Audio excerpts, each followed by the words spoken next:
So இவ்வளோ நேரமாக நம்ம கவுன்சிலிங் எப்படி பண்ணுறது, எப்படி அப்ளை பண்ணுறது, எப்படி கவுன்சிலிங் அட்டன் பண்ணுறது, அப்புறம் வந்து எப்படி சாய்ஸ் ஃபில்லிங் பண்ணுறது.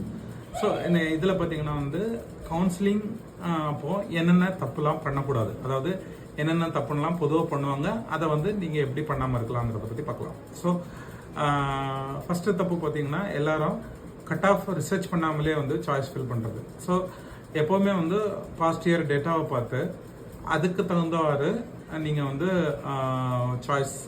சாய்ஸ் ஃபில் பண்ணணும். ஸோ எப்போவுமே வந்து கட் ஆஃப் ரிசர்ச் பண்ணிக்கிட்டு தான் வந்து நீங்கள் வந்து சாய்ஸ் ஃபில் பண்ணணும். ஸோ அதுக்கப்புறம் வந்து எப்போவுமே வந்து ரொம்ப ஃபியூ சாய்ஸ் மட்டும்தான் செலக்ட் பண்ணுறது. ஸோ இது இப்படி நீங்கள் வந்து ரொம்ப ஃபியூ சாய்ஸ் செலக்ட் பண்ணிங்கன்னா வந்து உங்களுக்கு சீட்டு மிஸ் ஆக வாய்ப்பு இருக்குது. ஸோ குறைஞ்சது ஒரு 50+ ஆப்ஷனாவது ட்ரை பண்ணுங்கள். ஓகே, அப்போ தான் வந்து நீங்கள் வந்து அட்லீஸ்ட் உங்களுக்கு சீட் கிடைக்க வாய்ப்பு இருக்குது. ஸோ அப்படி பண்ணாமல் இருந்தீங்கன்னா, நீங்கள் நிறைய ஆப்ஷன் செலக்ட் பண்ணலைன்னா நீங்கள் வந்து சீட்டை இழக்கிறதுக்கான வாய்ப்பு இருக்குது. அடுத்து பார்த்தீங்கன்னா எப்போவுமே வந்து நம்ம வந்து ஒரு பாப்புலர் காலேஜை மட்டுமே ஃபோக்கஸ் பண்ணிக்கிட்டு இருக்கோம். ஸோ நீங்கள் அந்த மாதிரி பாப்புலர் காலேஜை மட்டும் ஃபோக்கஸ் பண்ணிகிட்டு இருந்தீங்கன்னா உங்களோட கட் ஆஃப் ரீச் ஆகலைன்னா you will miss the seat, அதாவது நீங்கள் உங்களுக்கு சீட் கிடைக்காம போகலாம்.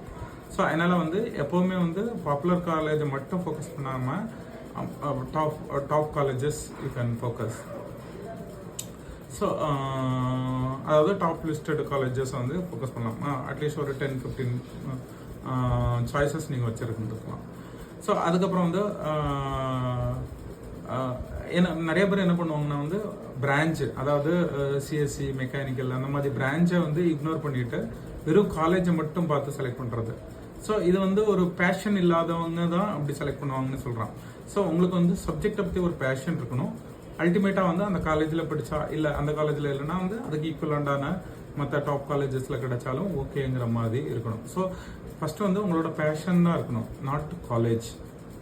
அதனால் வந்து பிரான்ச்சை பார்த்து ஜஸ்ட் காலேஜை நேமை பார்த்து வந்து உங்களுக்கு அந்த பிரான்ச் கிடைக்கலங்கிறதுக்காக அந்த காலேஜஸை இக்னோர் பண்ணக்கூடாது. அடுத்து பார்த்தீங்கன்னா வந்து கவுன்சிலிங் டெட்லைன் மிஸ் பண்ணுவது. ஸோ எப்போவுமே வந்து அந்த டேட் நான் வந்து என்னென்ன டைம்லைன்னு சொல்லியிருக்கேன். ஸோ எப்போவுமே வந்து அந்த டேட்டை வந்து ரிமைண்டர் வச்சு நீங்கள் அந்த டெட்லைனை மிஸ் பண்ணாதீங்க. ஸோ இதெல்லாம் இந்த மிஸ்டேக்கெல்லாம் அவாய்ட் பண்ணிங்கன்னா உங்களுக்கு பிடிச்ச கோர்ஸ் பிடிச்ச காலேஜில் நீங்கள் ஈஸியாக கிடைக்கிறதுக்கான வாய்ப்பு அதிகமாக இருக்குது. ஸோ டிஎன்ஏ கவுன்சிலிங் வந்து ஒரு strategic game. So plan smart. நீங்கள் ஸ்மார்ட்டாக பிளான் பண்ணிங்கன்னா உங்களால் பிடிச்ச காலேஜில் சீட் வாங்க முடியும். ஸோ மேலும் பல தகவல்களோட அடுத்த வீடியோவில் பார்ப்போம். Thank you so much. Stay tune.